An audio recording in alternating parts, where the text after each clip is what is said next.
Team Sattenapalli area వైద్యశాల నూతన committee ప్రమాణ స్వీకార కార్యక్రమానికి ఎమ్మెల్యే కన్నా లక్ష్మీనారాయణ ముఖ్య అతిథిగా పాల్గొన్నారు. ఈ కార్యక్రమంలో ఏరియా హాస్పిటల్ సూపరింటెండెంట్ లక్ష్మణరావు, సిబ్బంది, కూటమి శ్రేణులు పాల్గొన్నాయి. జవాజీ రామారావు, ఎల్లనేడి లక్ష్మీ తులసి, సిరిగిరి మణికంఠ, మారెళ్ల స్వామి నూతన కమిటీకి ఎన్నికయ్యారు. టీడీపీ అధికారంలోకి రాగానే అభివృద్ధి మొదలైంది. చంద్రబాబు ఆధ్వర్యంలో అమరావతి డెవలప్ కావడానికి పెద్ద ఎత్తున సహకారం అందుతోందని కన్నా లక్ష్మీనారాయణ చెప్పారు. వైద్యశాల సిబ్బందికి నూతన కమిటీ సభ్యులకు ఎల్లప్పుడూ అందుబాటులో ఉంటారని కన్నా చెప్పారు.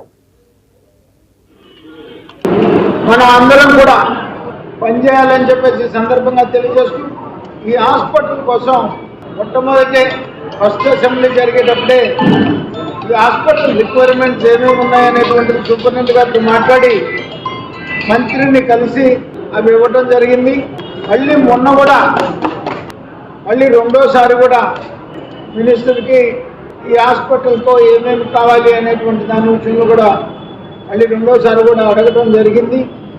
త్వరలోనే మనం ఈ 50 బెడెడ్ నుంచి 100 బెడెడ్ హాస్పిటల్ కంప్లీట్ అయిపోగానే మరి మంత్రి గారిని కూడా తెచ్చుకొని దీన్ని ప్రారంభం చేసుకొని ఈ హాస్పిటల్ అభివృద్ధికి మరి కమిటీ సభ్యులందరూ కూడా నిరంతరం మరి హాస్పిటల్ స్టాఫ్కి సహకరిస్తూ హాస్పిటల్ అభివృద్ధికి మరి వీళ్ళందరూ కూడా కృషి చేస్తామని సందర్భంగా తెలియజేస్తూ, అలాగే మరి చోటా శ్రీనివాస్ గారికి మరి ఫిజియోథెరపీకి సంబంధించినటువంటి ఎక్విప్మెంట్ ఒక మిషన్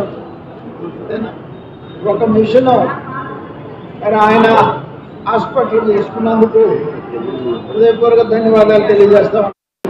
మనం అందరం కూడా పనిచేయాలని చెప్పేసి సందర్భంగా తెలియజేస్తూ ఈ హాస్పిటల్ కోసం మొట్టమొదటి ఫస్ట్ అసెంబ్లీ జరిగేటప్పుడే ఈ హాస్పిటల్ రిక్వైర్మెంట్స్ ఏమేమి ఉన్నాయనేటువంటిది సూపరింటెండెంట్ గారితో మాట్లాడి మంత్రిని కలిసి అవి ఇవ్వటం జరిగింది. మళ్ళీ మొన్న కూడా రెండోసారి కూడా మినిస్టర్కి ఈ హాస్పిటల్తో ఏమేమి కావాలి అనేటువంటి దాని విషయంలో కూడా రెండోసారి కూడా అడగటం జరిగింది. త్వరలోనే మనం ఈ 50 బెడెడ్ నుంచి 100 బెడెడ్ హాస్పిటల్ కంప్లీట్ అయిపోగానే మరి మంత్రి గారిని కూడా తెచ్చుకొని దీన్ని ప్రారంభం చేసుకొని